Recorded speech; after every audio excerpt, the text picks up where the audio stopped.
This is a day that I have been looking forward to for quite some time. I bit my lip and I think I'm bleeding. I'm going to pick up the CRX right now from Thompson Racing Fabrication. The car has been with them to get the roll cage sorted out and safe. It looks absolutely incredible.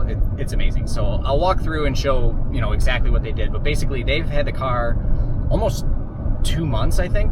I dropped it off right at the beginning of COVID. Welding the cage, they had to move some of the fuel lines and they broke. So I have to put some new fuel lines in, which isn't really that big of a deal, but it is preventing me from being able to drive the car. So you can't see it. I picked up a trailer from my buddy Jeff Stolowski, who lives in Interlaken, it's not really on the way to this shop, but it's a hell of a lot closer than our own trailer, which is in Detroit right now. So I'm gonna go pick up the CRX and take it back to our building so that I can start putting it back together. Another thing that happened on the car as a result, the roof has always been kind of weird on it. Somebody put in a pop-up sunroof, probably in the 80s when the car was built, and we had it removed when I had it repainted, but that was 15 years ago. And it was just a ton of Bondo and whatever. It had started to crack, and it wasn't, if you knew that it was messed up and saw it, you would notice it, but it wasn't bad, but it was annoying. So when they were welding part of the cage, it actually bubbled the paint on the roof, and we were able to source we were able to source a used roof panel. The guy in North Carolina mailed it, took it to the post office and mailed it to the shop in Cedar, and they essentially put a new roof on the car too. So once I get the car back, I gotta put the fuel lines back together, put the carpet back in, the seats back in, and all the miscellaneous small stuff, but it should in pretty short order be a running driving car again, and that will be fun. So I'm driving the Denali right now, and there's some setting where if you exceed the speed limit, it dings and tells you to slow down, and I don't know how to turn it off. So the Mercedes is going in the shop Monday to fix the hood from the deer accident and the fender and the side skirt from when I drove it off the lift or whatever. But CRX is back in my possession. It looks pretty good. The roof definitely has a dent or something in it, which kind of sucks, but it got shipped. It got lost in shipping, so it's as good as it can be. It's definitely better than it was. I might have a painless dent guy or something look at it and see if they can't make it a little bit straighter or less noticeable, but the cage looks absolutely incredible. The paintwork looks incredible.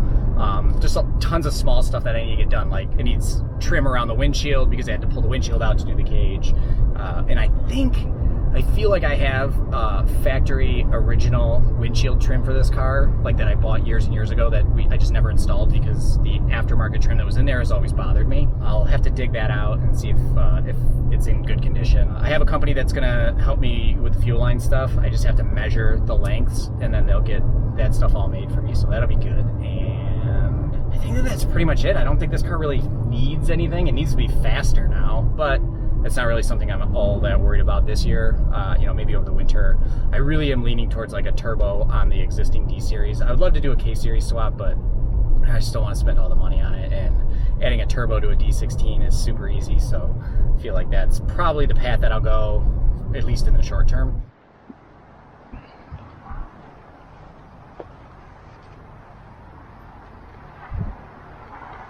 All right, so the car is home.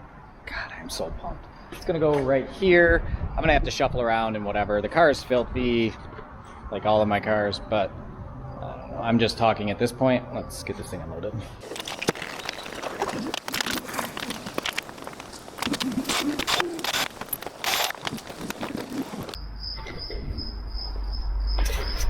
Home sweet home. So you can see in here everything they did. So cage is welded. It's a mess, of course, but crossbars, everything is painted. Underside of the roof is painted. This is that kind of whoop. I don't know if you can even see it in here, but it's got a little bit of a whatever to it, but not the worst thing in the world. See, I gotta put the windshield trim in. Yeah, it's like a kink right there. Again, it sucks, but it's 10 times better than it was, so that's cool. The color match is really good too. So they tied it in back here. The old cage mounted up here, which was kind of not optimum. I'm gonna redo the fuel lines, and then this car will be ready to, oh yeah, it needs an ignition switch because that seems to be broken too, but whatever, not that big of a deal. So I daily drive the yellow car, and today it's parked out in front of my office, and I just happen to be sitting by a window, and I noticed like so many people stop and like look at it and take pictures. So I'm just gonna take a time lapse of it, and I don't know. I guess I don't know why, but I think it'll be cool.